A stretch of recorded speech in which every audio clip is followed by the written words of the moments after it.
అందరికీ నమస్కారం. అంతర్జాతీయ మహిళా దినోత్సవ శుభాకాంక్షలు తెలియజేసుకుంటూ ఈరోజు మనందరికీ స్ఫూర్తి, మనందరికీ ఒక తండ్రి స్థానంలో అన్న స్థానంలో ఉంటూ ఈరోజు డోక్రా మహిళలకు రూపకర్త, డోక్రా మహిళలు మానసపుత్రికగా ఉంచినటువంటి 4వసారి ముఖ్యమంత్రి అయిన మన ముఖ్యమంత్రి వర్యులు నారా చంద్రబాబు నాయుడు గారికి నా హృదయపూర్వక నమస్కారాలు తెలియజేసుకుంటూ, అలాగే గౌరవనీయులు పెద్దలు బీజేపీ రాష్ట్ర అధ్యక్షులు మాధవ గారికి, జనసేన పార్టీ నుంచి విచ్చేసినటువంటి మంత్రివర్యులు గౌరవనీయులు దుర్గేష్ గారికి, అలాగే మా సోదరీమణులు అనిత గారికి, సవిత గారికి, మిగిలిన పెద్దలందరికీ, వేదిక మీద కూర్చున్నటువంటి అతిరథ మహారథులందరికీ, ముందు కూర్చున్నటువంటి మహిళా మనులందరికీ నా హృదయపూర్వక నమస్కారాలు తెలియజేసుకుంటున్నాను.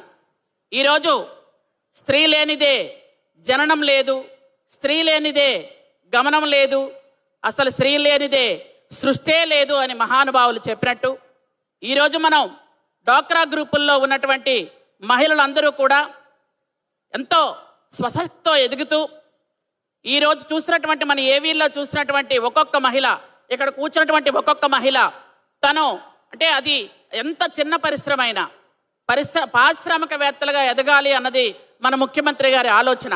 అది మన ఇంట్లో చిన్న చిన్న వ్యాపారాలు, అప్పడాలు వడియాల నుంచి వాళ్ళు కూడా వ్యాపారవేత్తలే, టాటా బిర్లా చేసింది కూడా వ్యాపారమే.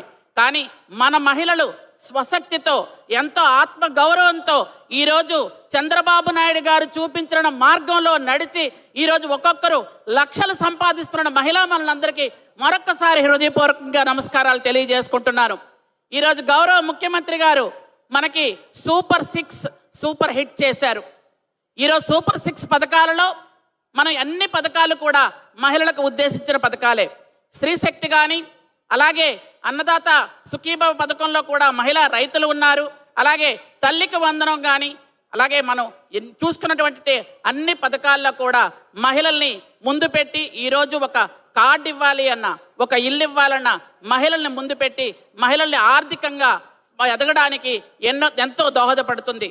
ఈరోజు మహిళలు ఆర్థికంగా, సామాజికంగా, రాజకీయంగా పూర్తి స్థాయిలో ఎదగడానికి ముఖ్య కారణమైనటువంటి మన గౌరవ ముఖ్యమంత్రి చంద్రబాబు నాయుడు గారికి మరొక్కసారి ధన్యవాదాలు తెలియజేసుకుంటూ, ఆ రోజు అన్న నందమూరి తారక రామారావు గారు మహిళలకి ఆస్తిలో హక్కిస్తే ఈరోజు మన అన్న చంద్రబాబు నాయుడు గారు మనకి కుటుంబంలో ఆర్థికంగా గౌరవం ఇచ్చి మనకి గౌరవాన్ని పెంచినందుకు మనందరం కూడా హృదయపూర్వకంగా ధన్యవాదాలు తెలియజేసుకోవాలి. ఈరోజు స్త్రీ సంక్షేమ శాఖలో ఉన్నటువంటి అందరూ మహిళలు చక్కగా ఉద్యోగాలు చేసుకుంటూ ఈరోజు ఇక్కడ ఉన్నటువంటి డ్వాక్రా మహిళలందరూ కూడా 5 కోట్ల మంది ప్రజలలో దాదాపు 50% మహిళలే ఉన్నారు. మనం పురుషుల కంటే మనమే ఎక్కువ ఉన్నాం. కాబట్టి మనందరం కూడా ఒక ఇంట్లో మహిళ చదువుకుంటే ఆ ఇల్లంతా చదువుకున్నట్టే.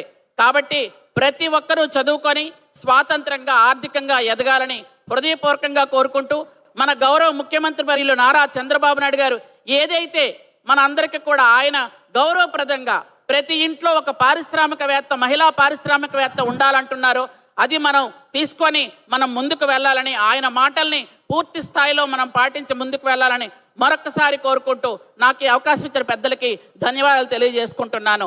మహిళా శక్తి ఆల్వేజ్ ఎప్పుడు కూడా ముందుండాలి, మహిళల ఆత్మగౌరవంతో ముందుకు వెళ్ళాలి, మహిళలు స్వాతంత్రంగా, ఆర్థికంగా ముందుకు వెళ్ళాలని మరొకసారి కోరుకుంటూ థ్యాంక్ యూ వెరీ మచ్. జై హింద్.